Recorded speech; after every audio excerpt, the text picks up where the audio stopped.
Hello friends, હું Nitaben cooking ચેનલથી મારી ચેનલમાં તમારું ખૂબ ખૂબ સ્વાગત છે. તો ફ્રેન્ડ્સ, આજે આપણે હલવાની રેસીપીમાં દૂધીનો હલવો બનાવવાનો છે.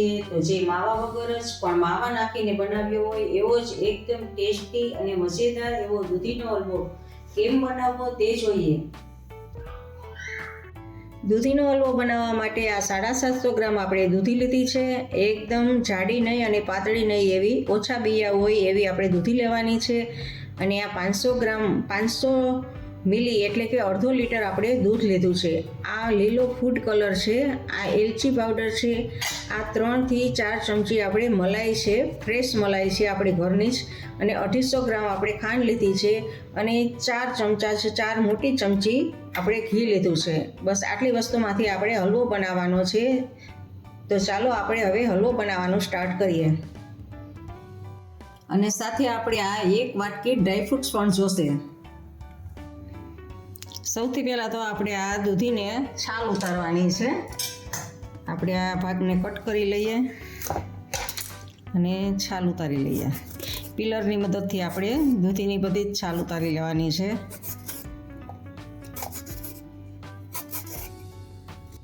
જો આપણે આ એક ભાગની છાલ ઉતરી ગઈ છે, અને હવે આ બીજા ભાગની છાલ ઉતારવાની છે.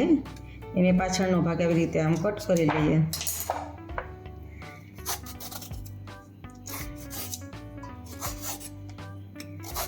બંને ભાગને આપણે છાલ ઉતારી અને પછી ખમણવાની છે. આપણે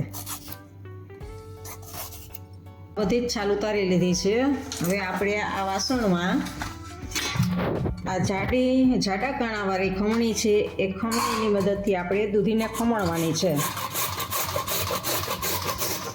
જો આવી રીતે આમ ફેરવતું જવાનું છે, એટલે દૂધીનો ભાગ ઓલા બિયાનો ભાગ વચ્ચે રહી જાય ને એ રીતે આમ ફેરવતું જવાનું અને દૂધીને ખમણતી જવાની છે. આપણે બિયાનો ભાગ રાખી દીધો છે, અને આપણે એક સાઈડ રાખી દઈએ. આવી રીતે આમ બધી જ રીતે આ બીજો ભાગ પણ આવી રીતે આપણે ખમણી લેવાનો છે. જુઓ, આ આપણી બધી જ દૂધી ખમણાઈ ગઈ છે, અને દૂધી ફટાફટ કાળી પણ પડવા માંડે છે. એટલે હવે આપણે આ પ્રોસેસ આપણે જલ્દી કરવાની હોય છે. એને થોડીક આમ હાથમાં લઈ અને આ બીજા વાસણમાં આમ કરીને આમ બધું દબાવી અને પાણી કાઢી લેવાનું હોય છે, જેથી કરીને આપણે આ પાણીને બાળવું ના પડે બહુ.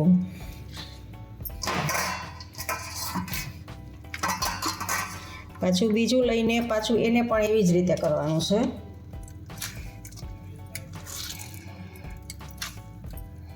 જો આ છીણમાંથી મેં આટલું પાણી દબાવીને કાઢી લીધું છે, જેથી કરીને આ પાણીને આપણે વધારે બાળવું ના પડે એટલા માટે કાઢી લીધું છે. અને આપણું આ હલવા માટેનું હવે છીણ તૈયાર છે. પહેલાં તો હલવો બનાવવા માટે આપણે આ ગેસ ઉપર એક પેન લીધું છે. તમે વાસણ કે ગમે તે લઈ શકો.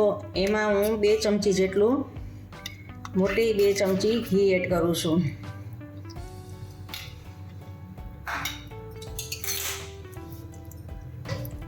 ને ઘી ગરમ થાય એટલે ગેસને ફાસ જ રાખવાનો છે, ને આ ખમણ બધું એડ કરવાનું છે.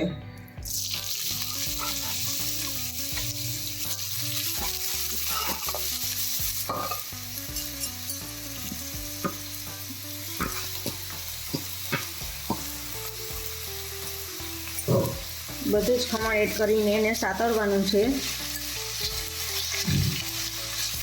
આપણે આને આમ જ આવી રીતે 2 થી 3 મિનિટ માટે સાતળવાનું છે ઘીમાં.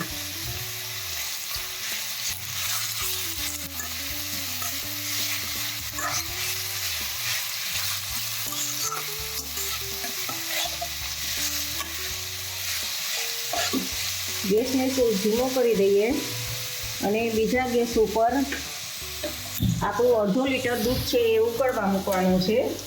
દૂધ ઉકળે ત્યાં સુધી આપણે આને પાછો ગેસને ફાસ્ટ કરી દઈએ અને સાતળી લઈએ.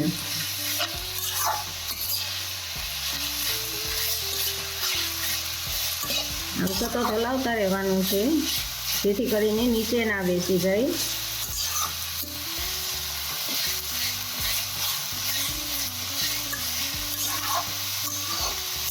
બીજી બાજુ આપણું દૂધ પણ ઉકળે છે.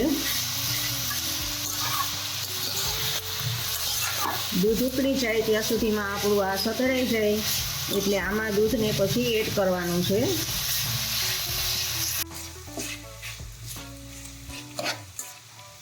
આ 2 થી 3 મિનિટ આપણે સાતળી લીધું છે. તો હવે જે આ દૂધ ગરમ કરવા મૂકેલું હતું એ દૂધ ગરમ થઈ ગયું છે ને, તો એ દૂધને આપણે આમાં હવે એડ કરી દેવાનું છે.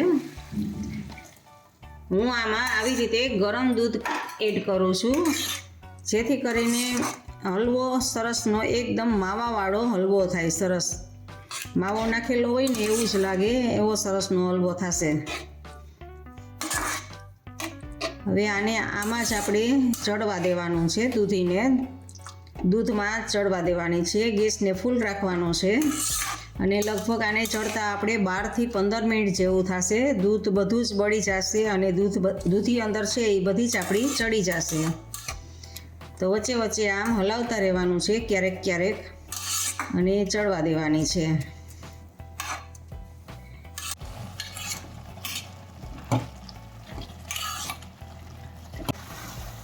જો આવી રીતે આપણું આ દૂધ બધું જ ફાટી ગયું છે. જો આ ફાટીને આ ફોદા જેવું ઉપર આવી ગયું છે ને એ માવો બની ગયો છે. આ જો આ દેખાય છે ને એ માવો બની ગયો છે. અને હજી પણ આપણે દૂધને આમાં ઉકળવા દેવાનું છે. હજી બળી જશે આપણે દૂધ અને હજી દૂધી થોડીક આપણે સોફ્ટ હજી કરવાની છે. થોડીક હજી કાચી છે તો ચડવા દેવાની છે. તો હજી થોડી વાર રહેવા દેવાનું છે. ને આમને એમ જ બધું જ પાણી આપણે બળી જશે પછી આપણે આમાં ખાંડને એડ કરવાની છે. તો થોડી વાર હજી રહેવા દઈએ.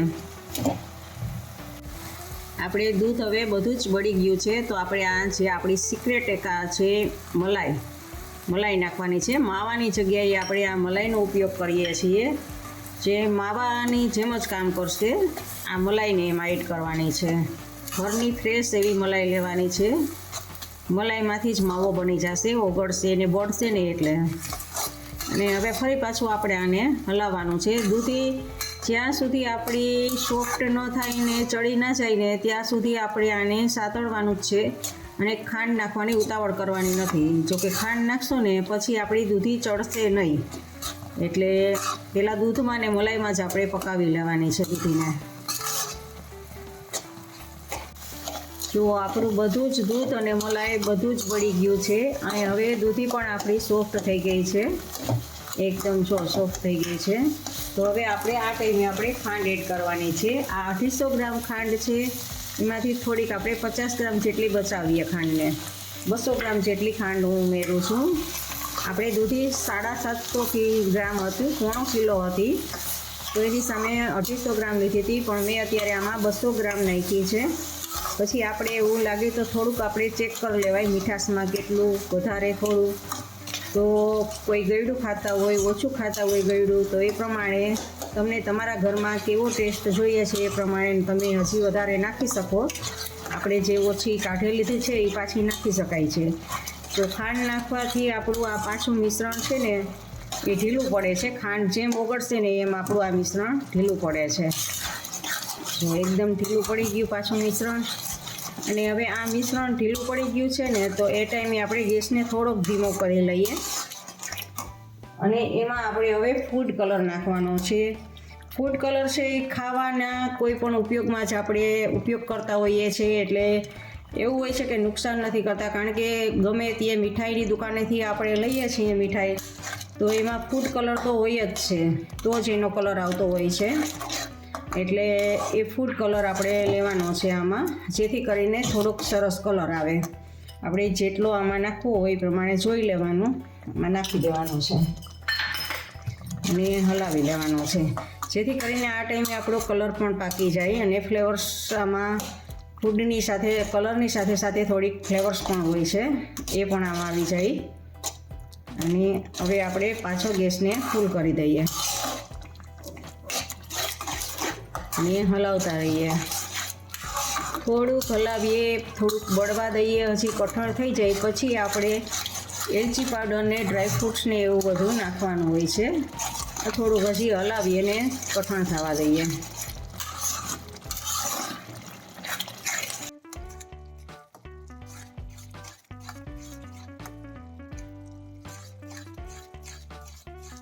હવે જો આપણો હલવો આ થોડો કટ થઈ ગયો છે, બધું જ ખાંડનો ભાગ ને બધું જ શોષાઈ ગયું છે અને થોડો કટ થવા લાગ્યો છે, તો આ ટાઈમે આપણે આમાં એલચી પાવડર નાખવાનો છે. તમારે તમે ના ખાતા હો તો તમે સ્કીપ પણ કરી શકો છો. તો અત્યારે હું આમાં એલચી પાવડર થોડોક એલચી પાવડર નાખું છું અને મિક્સ કરી દેવાનું છે. અને હવે આપણે આમાં ડ્રાયફ્રૂટ્સ છે, ડ્રાયફ્રૂટ્સ આપણે આમાં એડ કરવાના છે. બદામ, કાજુ અને કિસમિસ ત્રણેય લીધા છે. બસ આ છેલ્લા ટાઈમે આપણે આમાં નાખીને થોડુંક હલાવવાનું છે. ડ્રાયફ્રૂટ્સને તમે રોસ્ટ કરીને પણ લઈ શકો છો, પણ મેં એમનેમ જ લીધા છે. આ ગરમ ગરમમાં એકદમ ડ્રાયફ્રૂટ્સ ઓલા થઈ જશે એટલે મેં રોસ્ટ કર્યા નથી, પણ રોસ્ટ કરીને પણ તમે લઈ શકો છો. જ્યારે ઘી છૂટું પડે અને વાસણથી અલગ થવા માંડે એટલે આપણો હલવો બની ગયો છે. જોકે આમાંથી ઘી છૂટું પડે છે અને હવે આપણે આમાં ઉપરથી ઘી નાખવાની જરૂર નથી, કારણ કે આપણે મલાઈ નાખી છે. એટલે આપણે નેચર મલાઈ ના નાખો તો તમારે ઉપરથી આ ટાઈમે એકાદી ચમચી જેટલું ઘી એડ કરવાનું રહેશે. આમાં કાંઈ આપણે ઘી એડ કરવાની જરૂર નથી. તમે જોઈ શકો છો ઘી છૂટું જ પડે છે અંદર, અને વાસણથી હવે અલગ પણ થાય છે હલવો. હજી થોડીક વાર આપણે થોડુંક કઠણ થવા દઈએ. જોકે આ આપણે હલવાને બનાવીને પછી તમે ફ્રીજમાં રાખશો તો થોડોક ઠંડો થશે એટલે કઠણ તો થઈ જ જશે. પણ આપણે અત્યારે શિયાળો છે તો શિયાળામાં ઠંડો આપણે નથી ખાવો એટલે આપણે કઠણ જ થવા દઈએ ગેસ ઉપર જ. થોડીક વાર હલાવીએ એટલે કઠણ થઈ જશે. જુઓ આપણો આ હલવો હવે તૈયાર છે. જુઓ તો આટલો જાડો ને આટલો આવવો જોઈએ. આ આપણો હલવો બની ગયો છે. તો હવે આપણે આ હલવાને સર્વ કરીએ. ગેસને ઓફ કરી દઈએ.